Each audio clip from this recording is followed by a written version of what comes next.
¿Cuál es el camino entonces verdadero para el dolor que hay en tu corazón? En este video quiero contarte por qué querer olvidar tu dolor es una de las peores cosas que puedes hacer si realmente quieres sanarlo. Y quiero explicarte cómo opera el poder del Espíritu Santo en medio del dolor y de ese deseo de olvido que inevitablemente sentimos en el corazón. ¿Qué es lo que más vende en nuestra cultura hoy? Lo que mueve el mercado. Es todo aquello que le dice al consumidor que hay una forma de comprar maneras de atenuar su dolor, salir de sus circunstancias, crear un mundo paralelo o encerrarse en el placer, en el tener, en el poder, en experiencias ajenas a su realidad actual. Y una de las mentiras más grandes que se nos han dicho gira en torno a la productividad, especialmente cuando esto toma tintes espirituales o se nos ha propuesto como un estándar de virtud. Es decir, si tú quieres ser realmente productivo, no te puedes quedar enfrascado ni en tu sufrimiento, ni en el dolor, ni en circunstancias del pasado. Si hoy te pasó algo muy grave, te olvidas de eso, lo superas y sigues adelante produciendo, es decir, haciendo.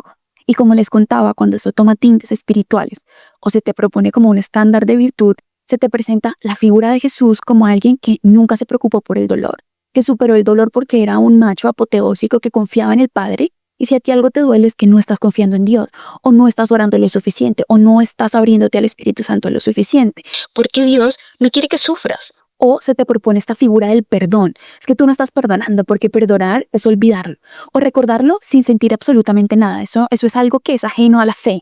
Y si tú aún sientes dolor, te estás ensimismando en ese dolor, es que no tienes fe. Todo esto es contrario absolutamente a lo que el Evangelio nos enseña, a lo que Jesús nos mostró con su vida, a lo que es la fe, el perdón y aquello que anhela realmente tu corazón y necesita hoy para sanar. Porque el dolor emocional e incluso el dolor espiritual no es algo que tú simplemente tengas que olvidar para poder superar. Así no funciona el dolor. Especialmente lo vemos en el cuerpo. El dolor corporal no puede simplemente olvidarse como, tengo una cortada acá, tengo una fractura en el pie, tengo una fractura en el fémur, tengo una contusión y simplemente si yo lo olvido se me va a pasar y lo voy a poder superar.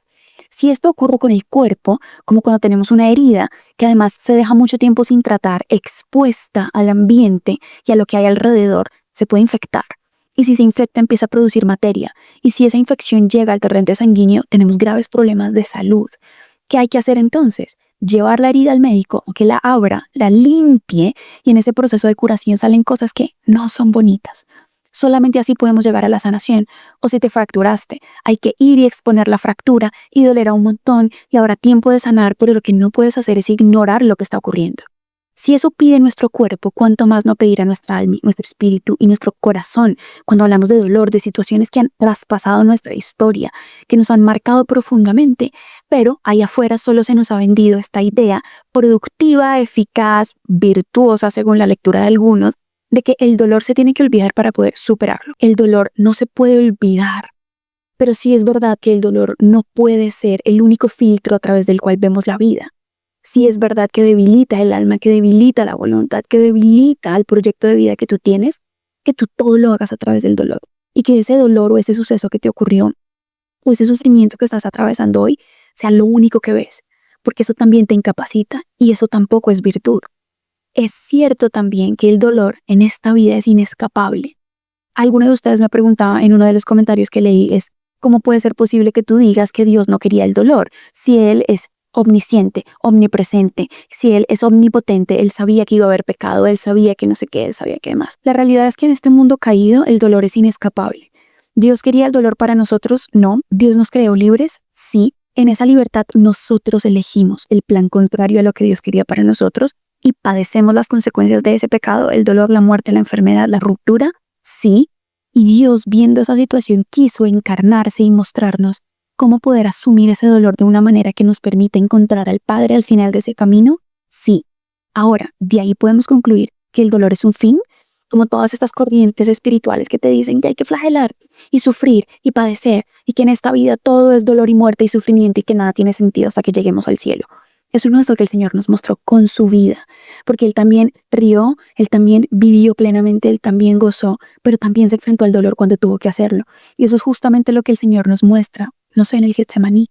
En el Getsemaní Jesús no nos muestra a alguien que simplemente hizo lo que tenía que hacer, se olvidó del dolor y dijo, vamos a superarlo y a seguir hacia adelante porque pasará. No pienso en eso no significa nada, voy a olvidarlo, voy a atenuar el dolor. Algo que me llama mucho la atención es la crudeza con la que Jesucristo asume el dolor. Y no solamente el dolor que viene para él, el dolor de todos. Cuando llora por Lázaro y sabe que lo va a resucitar y aún así se permite llorar la muerte. Solamente un corazón realmente humano, divino, sensible, profundo, es capaz de llorar ante el dolor del ser humano. Incluso cuando sabe que lo va a resucitar, incluso cuando sabe que le volverá a dar vida, incluso cuando sabe que hay algo después de esa muerte. Jesucristo se permite enfrentar el dolor con aquellos que sufren. No lo evade, no se distrae, no le dijo a las hermanas tan bobas porque lloran, eso es falta de fe. No. Aunque les dijo, no te he dicho que si crees verás la gloria de Dios, también se permitió llorar con ellas. Y sus lágrimas nos dicen mucho junto a sus palabras, como lo hace su sangre y su sudor en el Getsemaní. Él no evadió el dolor, él se entregó al dolor, pero el dolor no era lo único que había en el corazón de Jesús.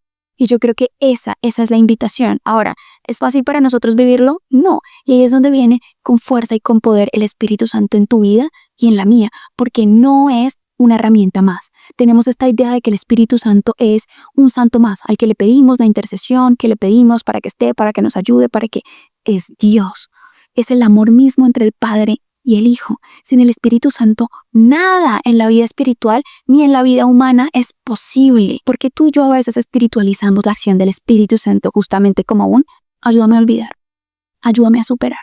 O ni siquiera, ven Espíritu Santo y ayúdame a amar mucho a Dios. ¿Por eso qué significa? Ven Espíritu Santo, pero ayúdame a tener trabajo, ayúdame a hacer mi examen, ayúdame.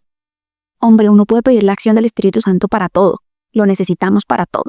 Pero ¿por qué en aquellas situaciones de dolor y de sufrimiento donde realmente necesitas el auxilio del Espíritu que te ayude a enfrentar el dolor, a abrir el corazón para procesar ese dolor que hoy no te deja avanzar con tu vida, a evitar toda distracción, toda evasión que te está haciendo ir al pecado y a esclavitudes para olvidar eso que no quieres enfrentar? Porque esas situaciones no se las presentamos al Espíritu, porque muchas veces no sabemos cómo. Pero la Escritura nos revela ese camino que el Espíritu Santo quiere hacer justamente contigo y conmigo cuando se trata del dolor. Y lo encontramos en el Evangelio de San Juan, capítulo 16, versículo 8, y dice lo siguiente. Y cuando Él venga, Jesús está hablando del Espíritu Santo, cuando Él venga, convencerá al mundo acerca del pecado, de la justicia y del juicio. Y ese verbo, convencerá, es un verbo espectacular que en griego es elexei, está en futuro. Y muchas veces se utiliza en otras partes de la Escritura para hablar de reprender o convencer en la verdad, convencer o reprender. Pero hay otra significación profunda que este verbo tiene y que tiene todo que ver con la sanación, y es exponer o revelar una verdad y sacar a la luz. Exponer a la luz una verdad, revelar para transformar. Eso significa el exei o el exo.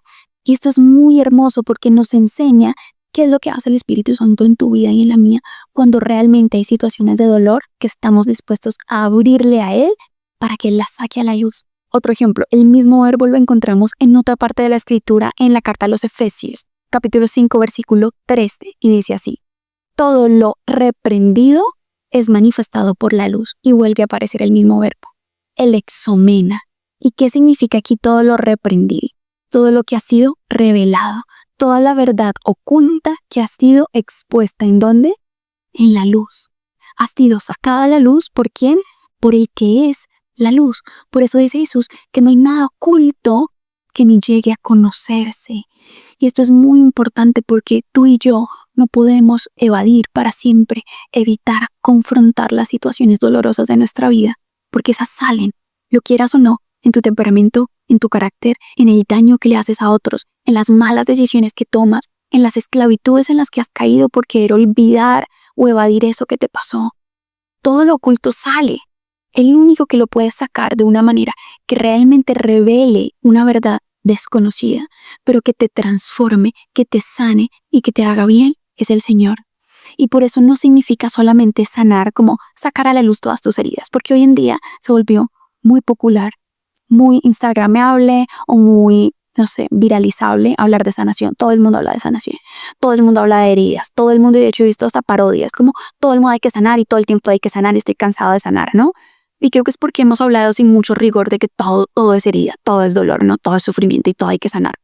Y no, pero sí es verdad que lo que el Espíritu Santo quiere es evitar que tú en un proceso de sanación te hagas más daño, porque yo lo he visto ahí un montón. que empezamos a hablar de nuestras heridas y empezamos a exponer nuestra historia y empezamos a contar un montón de cosas sin tener el espacio, el acompañamiento, la formación y sobre todo la gracia del Espíritu Santo para poder realmente y efectivamente sanar aquello que te está haciendo daño. Ir a los lugares de tus heridas, del dolor, con personas que no están capacitadas o en soledad, puede no solamente acrecentar el dolor, sino profundizar el trauma. Y ahí sí, revictimizar tu situación interior que sigue siendo víctima. Aunque tú no seas la víctima, hay situaciones en nuestro interior que siguen siendo víctimas de recuerdos, de historias, de personas que nosotros no hemos sabido procesar. ¿A qué va todo esto? A que no lo hemos sabido hacer porque tampoco nos lo han enseñado, ¿no? Y precisamente por eso, y pensando en todas estas situaciones ocultas que yo aún necesito sacar a la luz, todos aquellos dolores que por más de que yo le he dicho al Señor, Señor, hazme olvidar esto, Señor, ya ayúdame a superar esto, ya no quiero. El Señor me sigue diciendo, es que tú no has querido procesar conmigo. Es que tú no has querido traer esto a mi presencia. Sacar ese dolor y ponerlo en manos de aquel que sí te puede ayudar y sí te puede realmente fortalecer, consolar, transformar, recordar todos verbos que Jesús utilizó respecto al Espíritu Santo y a lo que Él viene a hacer en tu vida y en la mía. No olvides que el dolor no es tu enemigo, sino la puerta a través de la cual el Espíritu Santo quiere entrar en tu vida para transformarte. Y no se te olvide que también en el dolor somos suyos.